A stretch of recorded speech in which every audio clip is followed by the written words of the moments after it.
The show can't start until we crack open a bottle of Revelton. Whether it's their crisp, clean vodka, the bold spice of their rye whiskey, the rich smoothness of bourbon, or the original honey whiskey that started it all, every pour is a taste of craft and passion straight from the heart of Iowa. So pour yourself a drink, settle in, and get ready to relax, laugh, and enjoy the show.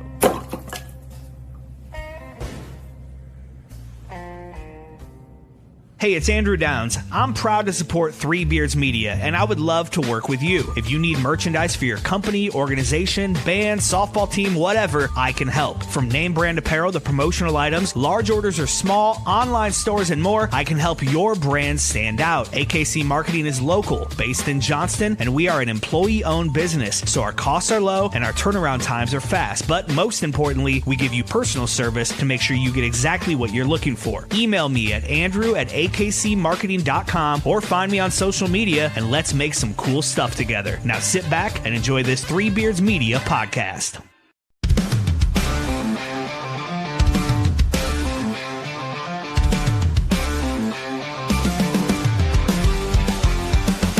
On the top rope, kid and killer roar so loud. Black and gold waving, we're a fearless crowd. Under them lights, the fight burns bright. Greatest team assembled, ready for the fight. We stand tall, we stand true. Every game, every play, got the Hawkeye view. Legends rise, and we all knew that the black and gold's coming straight for you. From a Hawkeye view, see the whole state rise. With a heart so strong and fire in our eyes. On the field, on the court, in the stands, we shine.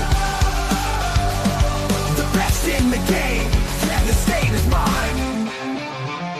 Cover Hawkeyes, working, watch them break that press. Dropping dimes, hitting threes, never second guess.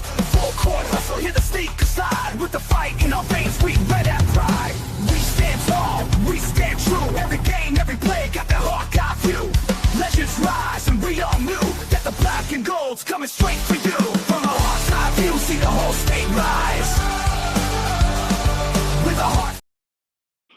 All right, we're back again, and we said you're going to get a lot of us this week, potentially. You got some Sunday night Hawks Eye View, now you got some Wednesday night Hawks Eye View. We're cranking it up while March Madness heats up here for the Iowa Hawkeyes. Obviously, we're coming off of that big win over the Florida Gators, taking out the 1 seed. Still feels surreal in some regards to me, AJ. Crazy. I still woke up the next day and was talking to Bethany about it too, and she asked, "Wait, is it still Sunday?" Like I woke up on Monday feeling like it was still Sunday, and that's a very interesting place to be. You saw it. I've been tweeting about it. I feel like nonstop or talking about it nonstop, but Chris Shipley helped make some nice, awesome Sweet 16 shirts. So if you go to the Hawks Eye View on Twitter or Three Beards Media on like Facebook and look for the Iowa Sweet 16 shirts, it's everyone got all sensitive over there, and it has the gold tie perfectly placed on the word sensitive. It is perfect. Love it. There's different styles, and I think Chris just let us know that merch store that you can buy that at on that link has 20% off. So go get it. I mean, you won't, obviously, if you order it right now, you probably won't get it in time for tomorrow night, but go get it anyways, because it's just an awesome shirt. Yeah, it's sweet. It's cool. So, and no, if you're thinking he's hawking all these shirts because he wants money, I'm not making a dime off these shirts, people. Yeah. I'm not going to see a dime off of any of these shirts. I just want everybody who listens, who knows about the shirts, to just have a cool shirt to wear for the rest of their lives. Because it's just a historic shirt, really. Yeah, it's commemorative. It's a commemorative Sure, you'd have a commemorative moment and a quote that's going to live on forever. Yeah. In the minds of Iowa men's basketball fans. You could customize them. I know that, but you could put like Sweet 16 on one side. You can't put a Hawkeye on it. We already asked about that, but like Sweet 16 on it or something like that on like a sleeve or something or on the back. Like that'd be kind of cool. That on. Yeah. But I know you can do that, but yeah, pretty sweet. Yeah. So excited. Unfortunately, we aren't official and don't have a license with the Iowa Athletics office, or we could put Hawkeye on it and sell it, and probably for considerably more, and not get into trouble. But basically, we got to stay out of trouble with the compliance office with what we do. So, but yeah, go get it. Yeah, just to put a bow on that, Florida fans, stop. Like, the game's been over for days. They're still talking about it. They're still mad about it.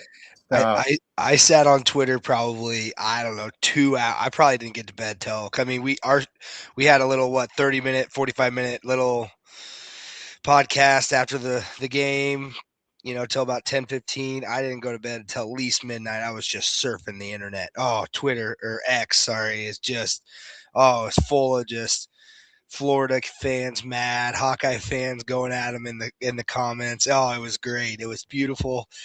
It was fun to watch, and man, I mean, I haven't felt that way probably since the Tate Hail Mary. Yeah. Like I was thinking, like, I don't even know, because it's all been so negative. Whether that's the Big Ten championship against Michigan, it's like, oh, we're so close, we're right there. I don't know. I mean, it's just too many negative memories for me. And this has been such a good, 3.5 months here. We beat the hell out of Vanderbilt in football. Beat Diego Pavia and turn him into a smaller than quarterback than he is. And I don't know. It's been a good year to be a Hawk fan. Yeah. And the year's not done. So, maybe there's still good times, good memories up ahead. Yeah, you're going back a little bit more. I'm maybe all that stuff was pre-social media. I'm going to go back to something where we had social media, 2017 Ohio State or 2016 Michigan football. Yeah. I mean, this is kind of up there with those kinds of memories for me. True. Good point. It is more probably closer to the Tate to Holloway, which is probably near the top of my lifetime. Yeah. I'm obviously going to be leaning towards things that are more recent. Like, I know that we have people that listen, and there's Hawk fans out there that will probably go back to 1985 football, Chuck Long, number 1 versus number 2, that kind of thing. Or go back to 1980 Iowa, who made the Final Four, 1987, who made the Elite Eight with Marble and Gamble and those guys. But that's all before I was born. So, no. Sound Off put out something that I responded to where I'm getting a lot of hate for it, but that's fine. I said that this is that year 1 Ben McCollum Sweet 16 run is better than the year 1 TJ Otzelberger Sweet 16 run. And it is. I don't care that Iowa State was 2-22. That makes zero difference. Yeah. To me in the consideration. I only look at who did you play in the NCAA tournament and what were the circumstances surrounding that. Iowa State, first year under Otzelberger, played a team without a coach and a team that lost their best player for an entire half. Okay. Who did they play? They played LSU when Will Wade got fired for all the stuff down there. Yeah. They played Wisconsin, and Chucky Hepburn went down in the first half. He was their point guard. Yeah. And so basically Wisconsin played the rest of the game without a point guard. Well, yeah, I mean, it's hard. It's how do you argue that? I mean, I guess they're looking at the past season and where they were, and Iowa was still kind of established, but that's Ben brought in a whole new group. He wasn't established either. He was a Yeah. mid-major coach. He coached at Northwest Missouri State. Like he brought these guys from there, right? And then From Drake you too. look, yeah, well, from Drake too. But you look at who we fought or faced, and we took on Florida, the defending champs. I mean, they're one seed. Yeah. I That don't that think that's alone. really a question. Yeah, that's not really a question. But Yeah. I love that you're getting heat in a chat or in the On comment X. chain. Yeah. Okay. Love it. Just stirring the pot, Barber. Stirring the Stirring pot. the pot. Yeah. And TJ Otzelberger's never beat a 1 seed, by the way. So let that sink in. I heard he's going to North Carolina, not to be Iowa State. It's not an Iowa State podcast, but I don't know. I saw his interview, today. Yeah, presser, and he was like, "Nope, not going anywhere, not going anywhere." I'm like, till that 20 million shows knocking at your door. Well, and Jamie Pollard came out on Twitter a bit ago and said he's going to stay. Yeah. So we will see. I don't believe it. I don't believe it when I see it. I would just love that. That would just make my whole year better, no matter what. If they lost their football coach and their basketball coach. Anyways, we don't need to talk Iowa State. We need to talk. No, we do. We do because they talk about us on Side of the Storm. So don't worry about it. We're good. We're fine. They're losing their entire women's basketball team too. So, Yeah. And maybe their coach there. So we'll see. Yeah. You could lose 3 of your coaches in the 4 major sports in 1 calendar year. That's pretty bad. Yeah, and lose a gymnastics program. And lose a program. No, I'm with you. And TJ Otzelberger's 1 foot out the door, man. Whether he'll admit it or anybody will admit it or not, he's gone. But that's okay. I'd run from Ben McCollum if I could too. Sorry, I gotta. Oh, and on that note, by the way, yes, you will hear Ben McCollum's name mentioned with like UNC, Kansas, Kentucky. If Kentucky opens up, like you'll hear Ben McCollum's name. Not a concern. Not a concern. Because truly, Iowa is a dream job for Ben McCollum. Grew up an Iowa fan, grew up a Tom Davis fan, says Iowa's home, means it. So he's here. We love it. He's here to stay. So, and also just flat out, like we talked about in the post-game Florida show, we're going to commit more resources to him. Like anybody who was on the fence is going to commit more money to Coach McCollum in this program. Beth Getz is going to do that. She's going to do everything she can to commit more money to him and mean it and let him do what he wants. I mean, for lack of a better term, do exactly what he wants with NIL. So, okay. I just wanted to assuage any fears. If you see his name out there in any coaching searches, you don't really need to worry about it. Yeah, I was texting a friend of mine who's an Iowa State fan. He's like, "You worried? Are you worried about Ben?"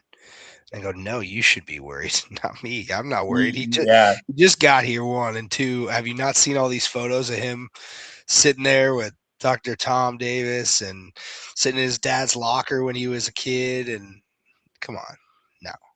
Yeah, zero worry, man. Zero worry whatsoever. Yeah. I mean, at this very moment. Right. Is there a moment down the road where I could see it? Sure. Maybe, but maybe not. Maybe he's just Kirk Ferentz. Yeah. He just doesn't want to leave. Never leaves. That's fine. That's what we do at Iowa. That's fine. All right. Also, it's kind of weird, but transfer portal stuff is going to heat up at the same time while we're playing in this Sweet 16 and possibly beyond. It's going to heat up. Um, yeah, we'll talk about that at a later date, but I wouldn't be surprised if news starts to kind of break in that regard for Iowa. Not like about players leaving, but about maybe players coming in. You never know. So it's funky how it works with that. Yeah. But all right. Let's get to the big we feel like we buried the lead. Yeah. 15 minutes in, and we are just now talking about the Sweet 16 game, the Sweet 16 matchup, the rematch for the third time this year.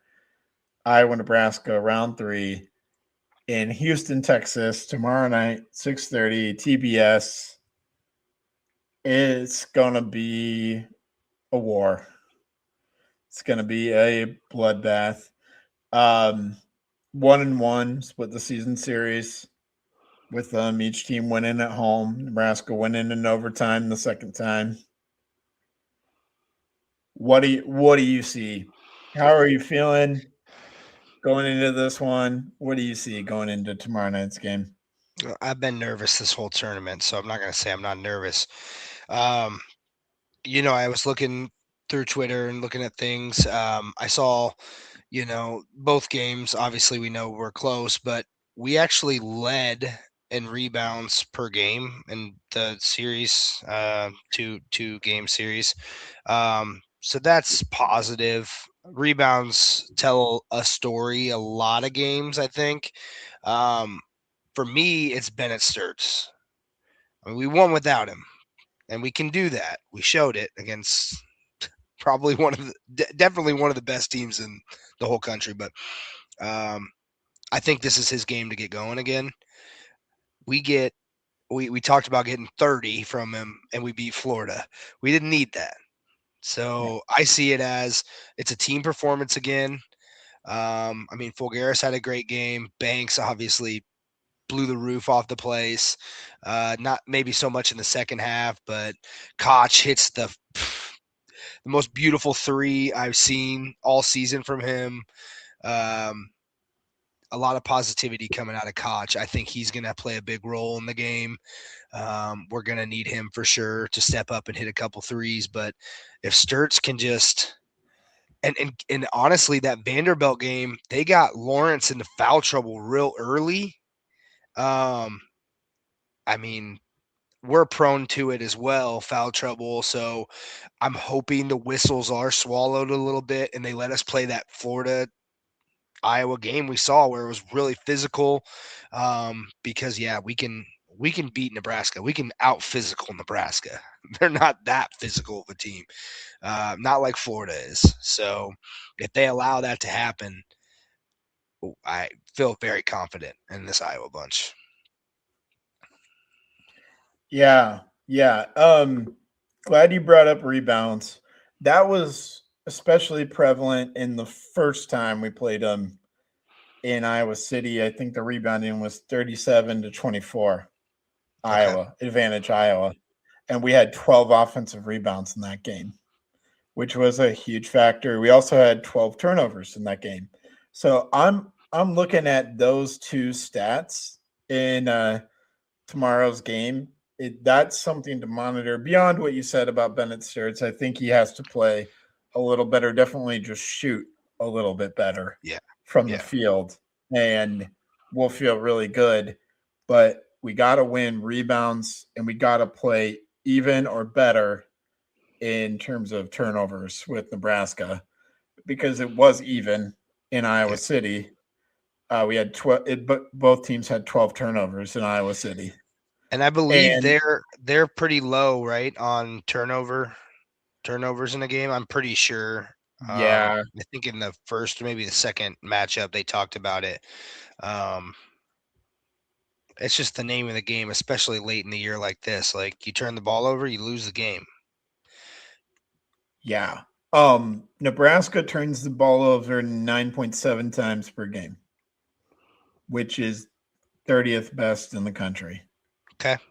They don't necessarily turn people over at a high rate. They force 13 turnovers per game, which is like 77th. So they have a nice defense, and that is actually probably the best part of their team.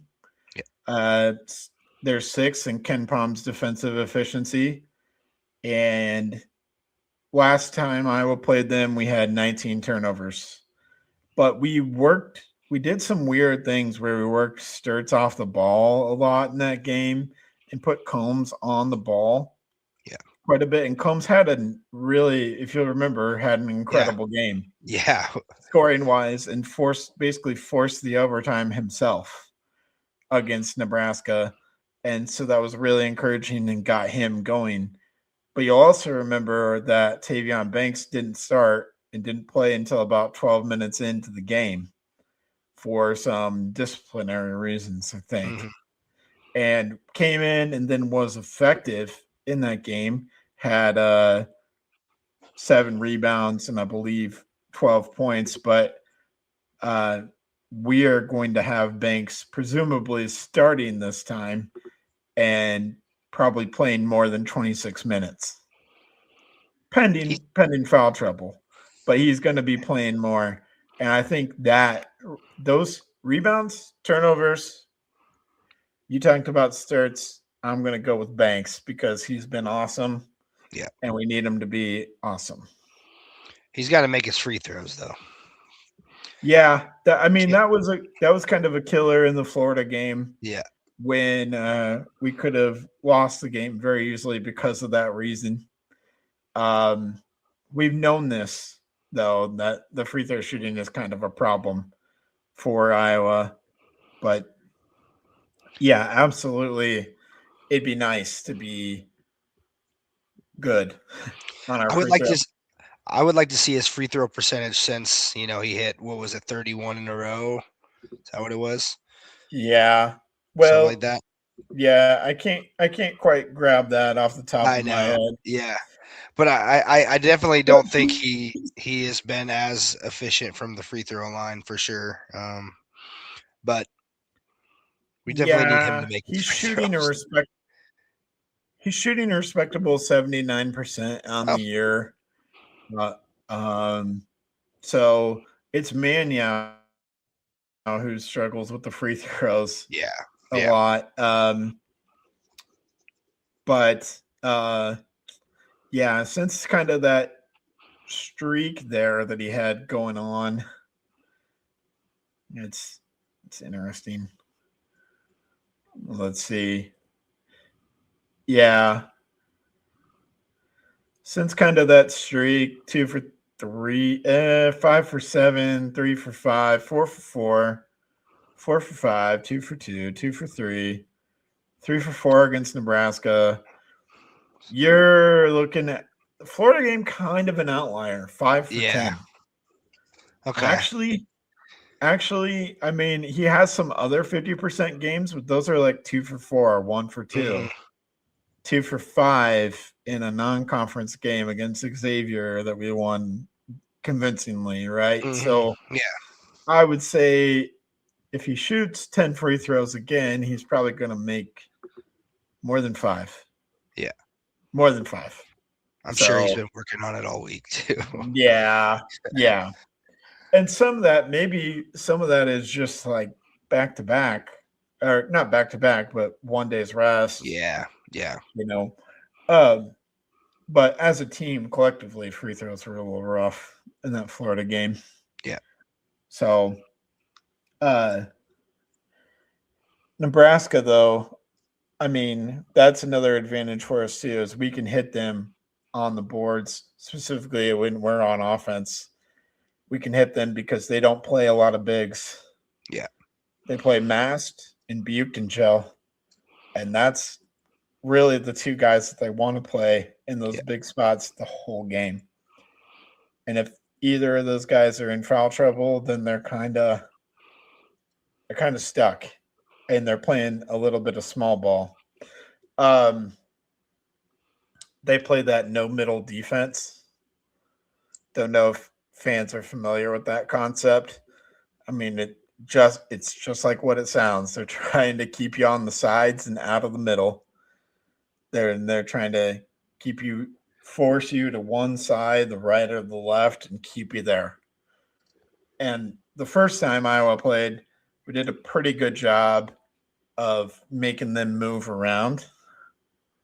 And even late in the second time, making them move around and shifting them and getting easy buckets that way. But in the overtime, we kind of stagnated, stalled out a little bit with our movement, and it wasn't there like it was for the other 40 minutes of the game, which allowed us to stay in it. So that's something to watch. When I was on offense, is the ball moving? Is the ball popping? Like, you need the ball kind of popping side to side and not just getting stuck in one location. So, yeah, I think they're going to get on a run. Like, one of these teams are going to go on a run. We just have to remember that it's a long game. I get a little worried about them going on a little bit of a run early on because we tend to do that. I think about the Ohio State game, but then we came back and dominated them when we played them at home. It was at home. I just get a little worried about that because they can kind of put it on. And if Sanford's hot, we just need to make him uncomfortable, very uncomfortable. If we can do that, because Vanderbilt kind of let him score. And then their first game too, same thing. They just kind of let him do what he wanted to do.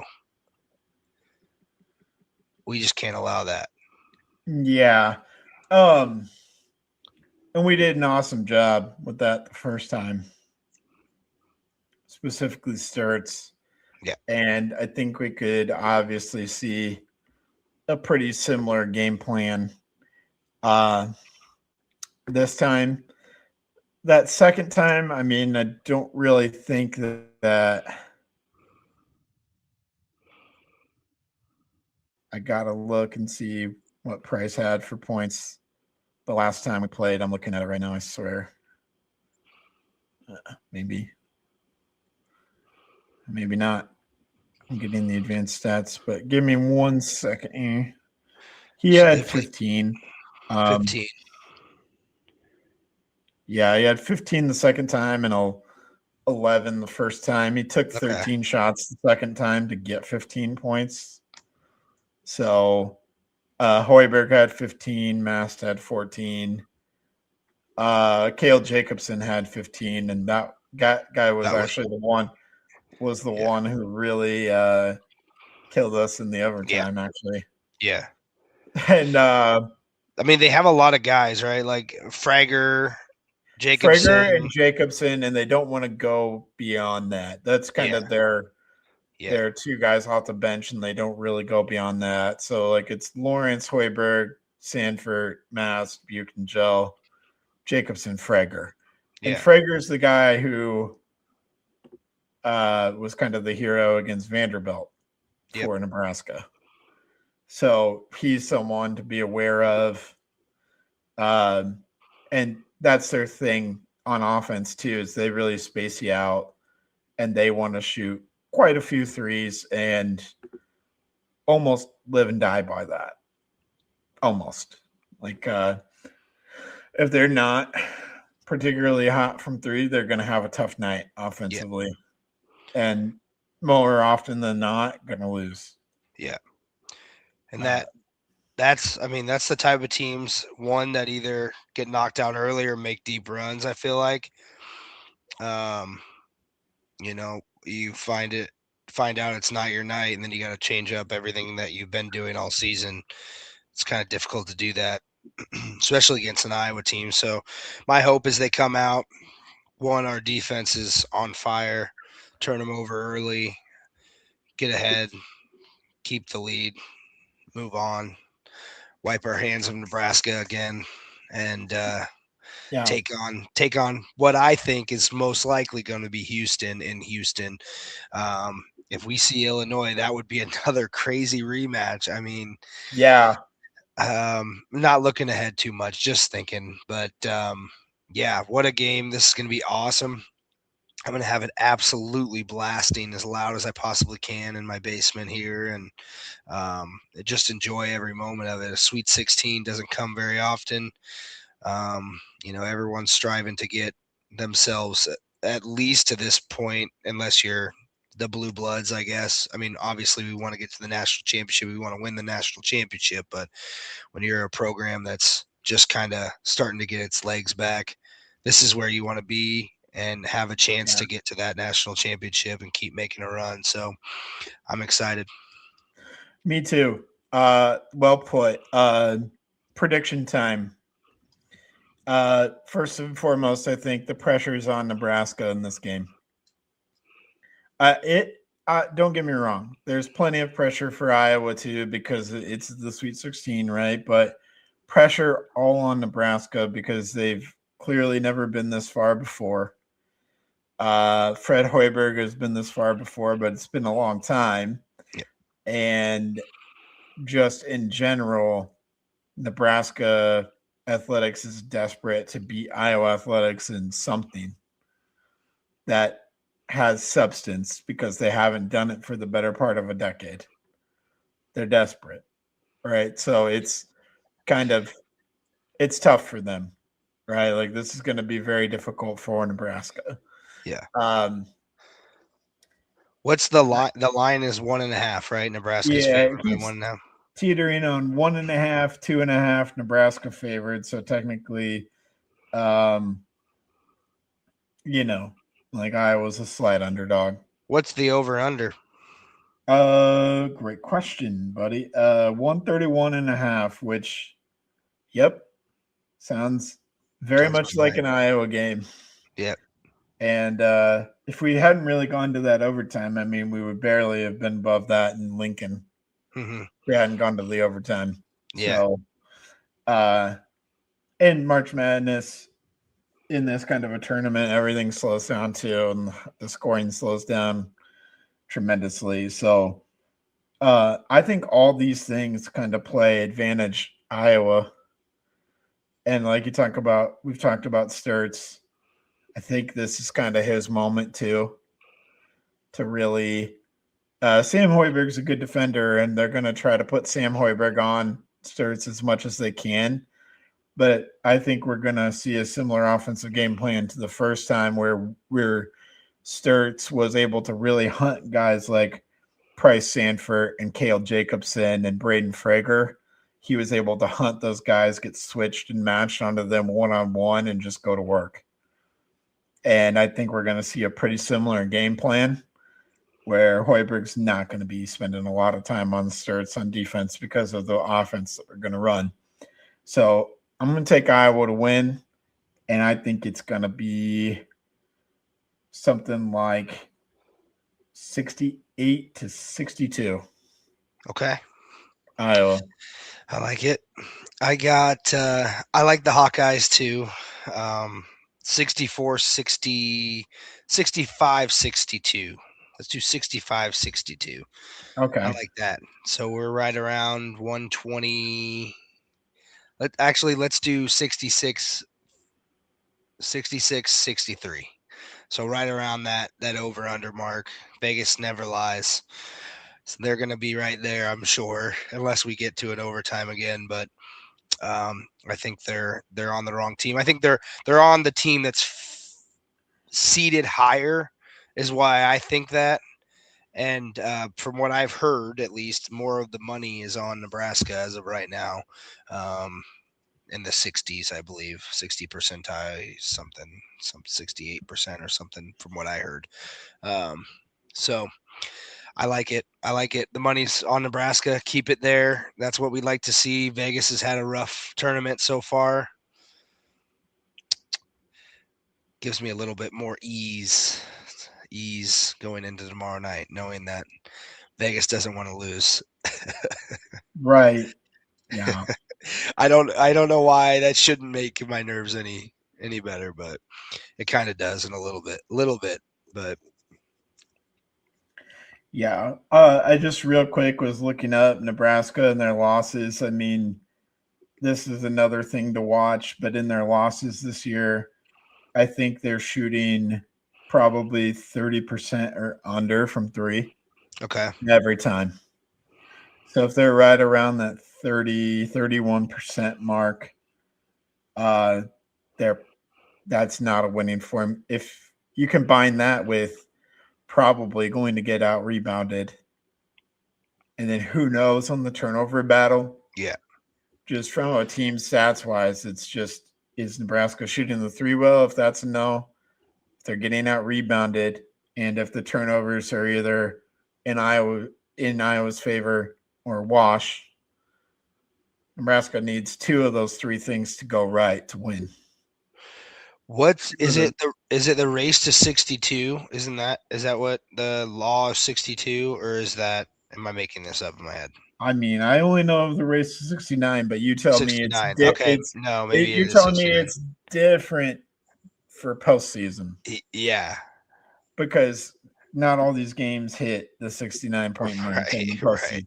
Right. And Iowa games don't very often. So yeah. But yeah, that's another mark to hit. But I'm just looking at it from a team perspective. Yeah. I think those are the stats you're gonna have to look at from an overall team perspective. So all right. With that being said, we are gonna take a little bit of a break here, and then we'll come back and wrap it up. Buying or selling a home is one of the biggest decisions you'll ever make. That's why choosing the right real estate team matters. The Jenny Farrell team with RE/MAX Concepts has been helping families across the Des Moines metro find the right home since 1998. Born and raised right here in the community, Jenny understands the neighborhoods, the market, and what truly makes a house feel like home. Whether you're buying your first home, upgrading your space, or preparing to sell, the Jenny Farrell team provides expert guidance every step of the way, from market analysis and listings to negotiations and closing. Their consultative approach means you'll feel confident, informed, and supported throughout the entire process. Jenny Farrell Team, RE/MAX Concepts. Call or text 515-779-7500. Visit jenniferfarrell.remax.com. Experience you can trust. Results you can move into.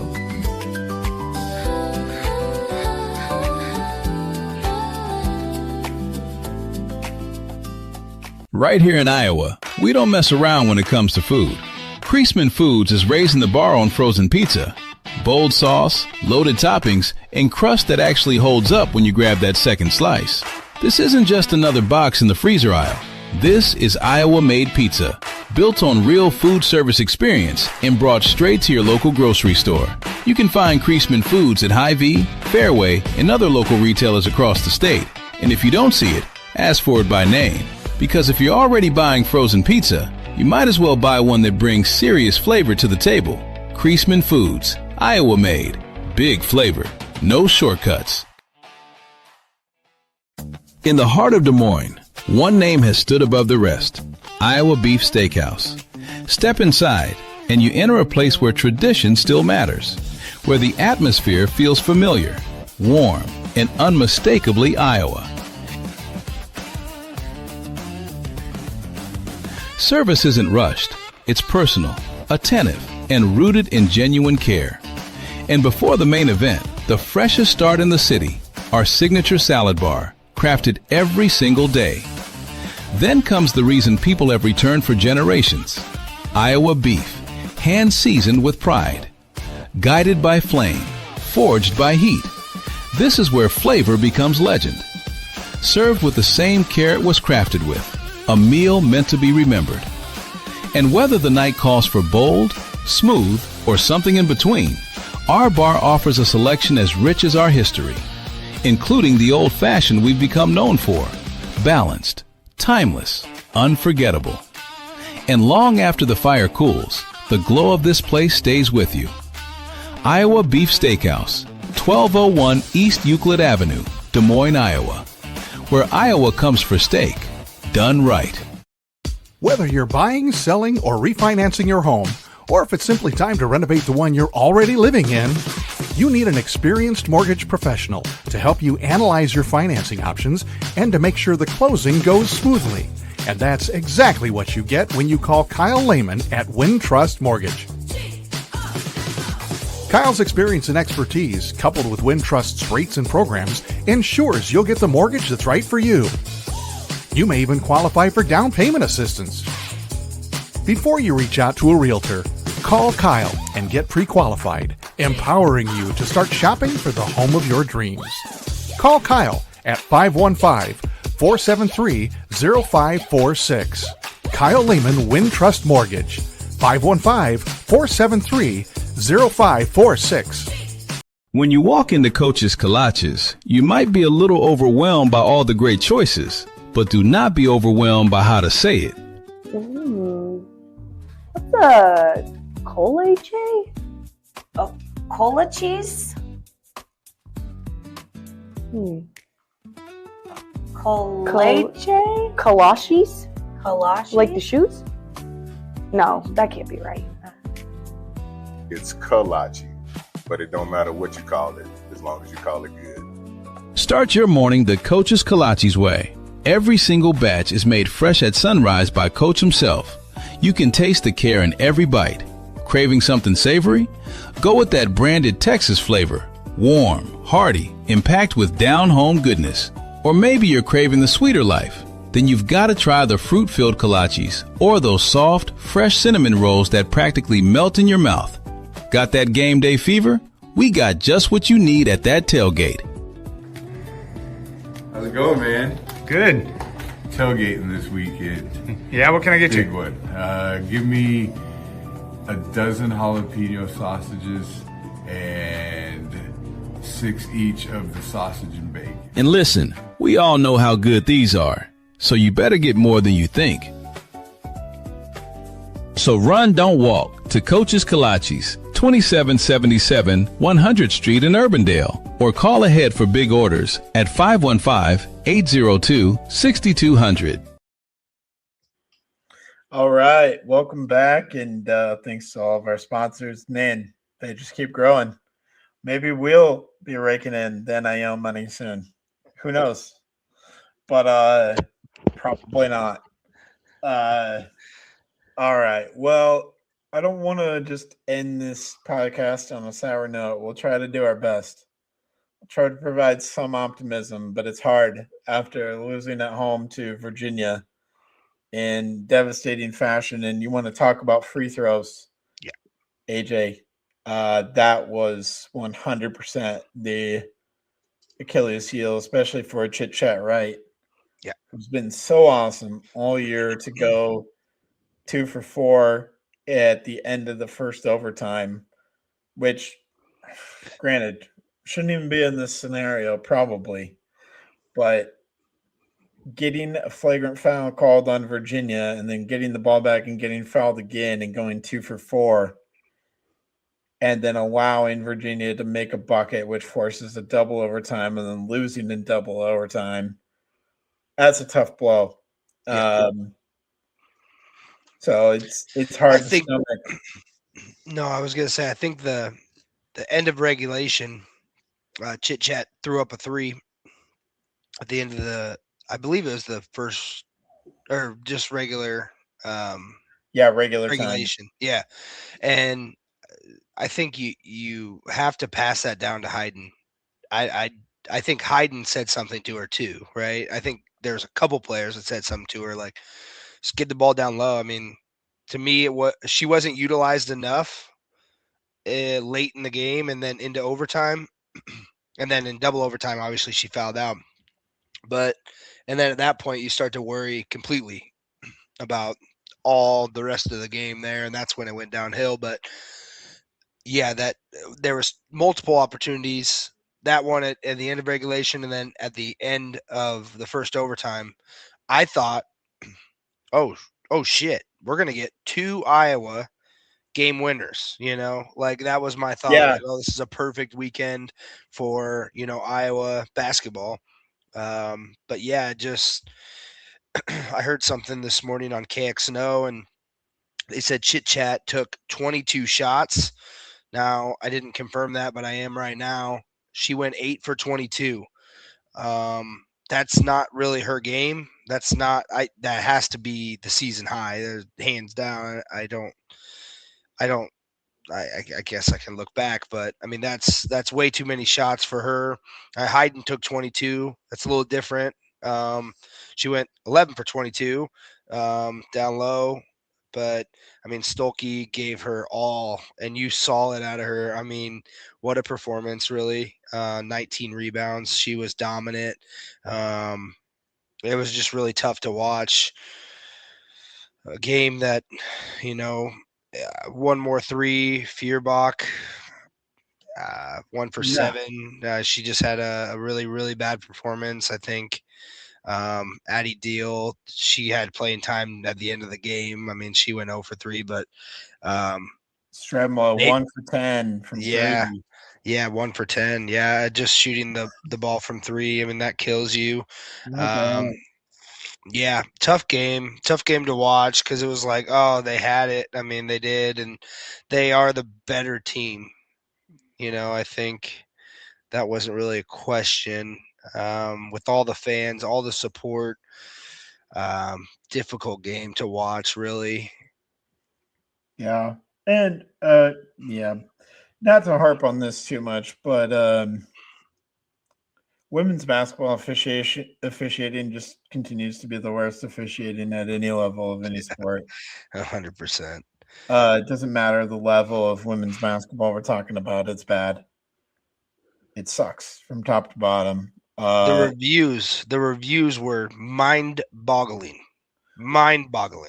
Yeah, it's just maybe not a lot of qualified people want to do that job or something. I'm not sure what the fix is either. It's just it contributes to a bad product sometimes. Yeah. So not saying that's the reason Iowa lost. I think you can turn on a women's basketball game, basically any women's basketball game, and come away with that as a takeaway. Yeah. For me, it was the reviews. It just stopped all momentum either team had in multiple situations. Those reviews were crazy. Yeah. And I guess maybe there's a difference between men's and women's, which in regards to the review of the unconfirmed, I believe is what they called those flagrants. They didn't call them flagrants. They called them unconfirmed fouls, I believe is what they called them. Both of them, to me, I didn't see anything malicious or any intent behind them, really. But I mean, you called them on both sides, so I was at least happy they called it back, on Virginia, on the elbow to Stolke's neck. But then again, I think that might have been a little bit of an acting job, a little bit, and it worked. But yeah, you got to hit those free throws late. I think Chit Chat just ran out of gas a little bit, had some opportunities. I mean, you can circle a number of things here in this game. As you watched it, you kind of go, oh, God, okay, well. Or if you just shoot anywhere close to your season average from 3, you win pretty easily, pretty comfortably. Yeah. We took 21 more shots than Virginia did and lost the game. Yeah, see, we're winning the possessions, we're winning the right things, and just sometimes the ball's not going through the hoop. Like, that's literally all it is. So the only silver lining that you can kind of take away is, like we've talked about before, a lot of young players on the squad that'll be back next year. Yeah. I mean, you lose Stolke and Feuerbach. That's it.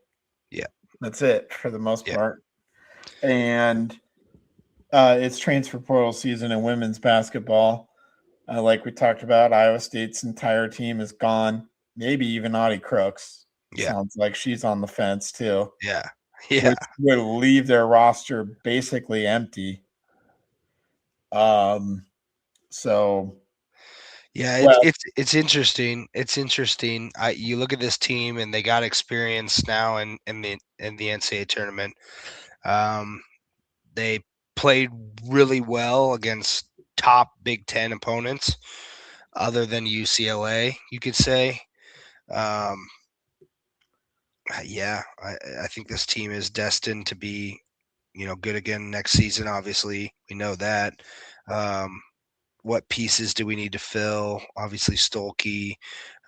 We need to find another defender, a non-ball defender like Feuerbach. I think she's hands down probably the best defender. I don't think that's a question. She struggled from shooting though, especially later in the year. So I think you got kind of your Stolke replacement maybe coming in with McKenna Vlitsko. I think you can probably plug and play her from day one. But if you don't want to do that, then you can go after the portal pretty hard. And there could be some Iowa women's basketball players who hit the portal, right? Yeah. That's just a reality. I won't speculate, but I think there's some names that'll happen there. And but I think you're going to bring back the core, right? You're going to bring back Chit Chat, Stremlo, Hayden, Houston, Hayes, Deal. That's probably the core that you're going to bring back with Vlitsko added to that. And then you'll see kind of what you have to go after in the portal. But I think, and these types are rare, but you need a Lucy Olson type guard to go with Stremlo and Chit Chat on that perimeter. I would like a defensive guard, but I would much rather have an offensive guard like a Lucy Olson come to Iowa to pair with Chit Chat and Stremlo. Someone else who can create. I think that's what this team was actually missing, was just another creator in the guard spot. And if you can find that, then I think you're really in business. So that would be my wish list. And it wasn't like I said, it wasn't it wasn't a bad season. It doesn't end, and it's just it leaves a sour taste in your mouth, but the women outperformed what most people thought. They got the 2 seed in the Big Ten, finished second. You get your 2 home court, or your home court there in the NCAA tournament. You just didn't pull that off, but you look at the team and you go, overall it was a great season. Just kind of tough ending to the season, because this team should have at least made it to the Sweet 16. But you look at it and you go, no, all these wins you start to circle. You beat Michigan twice.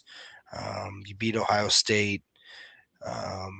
You played Minnesota tough, who ended up being pretty solid squad there, Minnesota, this year. So, yeah, you chalk it up as a win of a season. Tough to see Hannah go out like that. She's beloved Hawkeye, so it's tough to see that. But yeah. I'm with you. Maybe we didn't go as far as we wanted in the NCAA tournament, but it's hard to call it a failure. It's just a tough ending. Yeah. Yeah. And I think there's some fair criticism of Jan Jensen, and she would probably tell you that herself, of maybe some things schematically or things that she could have done different too. And we'll see. But I do think that next year will be good, because the talent will be upgraded, which sounds crazy to say, but I think the talent will be upgraded. Because we do commit plenty of resources to women's basketball. Also, I was really trying to stir the pot after it too, because I said Iowa's a men's basketball school now. I was really trying to steer the pot No. on X, but that's me, just trying to drum things up, just trying to get things going. But yeah, we make one Sweet 16 and we're a men's basketball school now. But maybe, I mean, with Ben McCollum at the helm, you never know. It could become a powerhouse. I need to sell some games out first before I can make that commitment. Guess what? I don't think that's going to be a problem next season. I don't think so either. It's not going to be a problem. I think we talked about how we need Carver rocking at times this year, and we got it, and maybe at that Michigan game. Yeah. But I think now it's, if you're not all in now, I don't know when you're ever going to be all in. 100%. So you'll just never be all in on men's basketball if you aren't right now. Yeah. And that could grow. So not to get too far ahead of ourselves, but yeah, I'm with you. Houston, potential, probably the opponent that we're going to play. But either one, I love it. Again, we got to win first on Thursday night. I don't want to put the cart before the horse, but if we win there, as crazy it sounds, I like our chances in either of those scenarios. Kind of.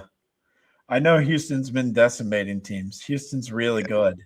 Yeah. But they play a style similar to Iowa where they slow it down and grind it out. And we're comfortable with that. And they're very athletic, though. They are very athletic with it, but they slow it down and grind it out too, which I think in some ways keeps some inferior teams in the games with Houston. Yeah. And can allow you to sneak one. I would like to see Houston rather than Illinois, in my opinion. I like Illinois a lot. I think they're scary in a lot of aspects of the game. They can really change it up. They can drive. They can shoot the three. They have big men down low. Yep. They kind of hit Iowa in their weak points more so than what I think Houston does, because no disrespect to JoJo Tugler and Chris Sinak, those guys are maybe undersized bigs. They're not 7-footers running around out there, but they're very athletic, not the most skilled, but rough, tough, physical. Mm-hmm. But we can match kind of with that more so than the Illinois skilled finesse, shoot the three bigs that Illinois throws out there. I think that's a bad matchup for us. Yeah. No, I agree. But it's almost not a bad matchup because, again, we played them before. We kind of know what they got. Yeah. So either way, it's feeling. I mean, you're feeling good because you made it this far, but yeah, you make it to Saturday, man, you're feeling great. You're feeling great. So let's just do it. Let's just get to Saturday so we can play for a Final Four. And I'll tell you what, if we win Thursday and Saturday, I think we're coming back on Thursday and Saturday for more Hawks Eye View. You're gonna get 4 podcasts in like a week from us if we win on Thursday night and or Saturday, especially if we win Saturday. I feel like we got to get on here. Yeah, for sure. Saturday. That means going to the Final Four. Yeah. So I don't want to dream too big, but that's what's on the line. Where's the Final Four at? Indy. Is it Indy? Oh, Indy. Interesting. Okay, interesting. Yeah, man. Also, beating Houston would be fun from the aspect, I think I've said this before, of eliminating another team that was in the title game last year, and also doing it to a team that's in their home state, in their home city. Yeah. Right. Just like Florida was when they were in Tampa. Right in their home state. So if we play Houston in Houston, I mean, that arena is going to be, 95% Houston fans. Yeah. So it's a road game. It's a road game. I'm looking at what was it, 3 years ago? NC State. Is it DJ Burns? Is that? Yeah. I'm looking at that team. I know they were, a double-digit seed, but it's possible to still go on runs here, and it's possible. Yeah, I'm just excited for this matchup to at least get there. I feel way more hopeful looking at that matchup than if we were to play even just Vanderbilt, to be quite honest with you. So let's do this, Barber. I'm excited. Hawks in the Sweet 16 right here. Let's go. I got to finish out my bracket. I got to put up the rest of my logos tomorrow, but that one right there is the one that matters the most right there.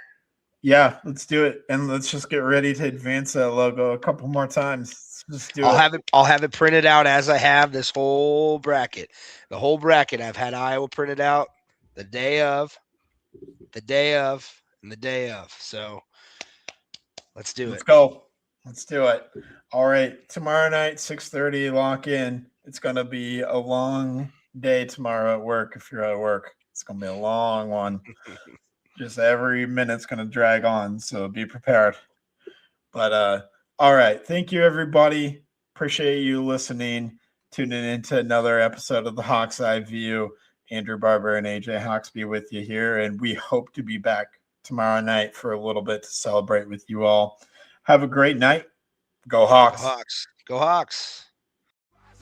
Talking football, talking hoops, every sport in between. I don't WA, yeah, you know what I mean. From a Hawks Eye View, see the whole state rise.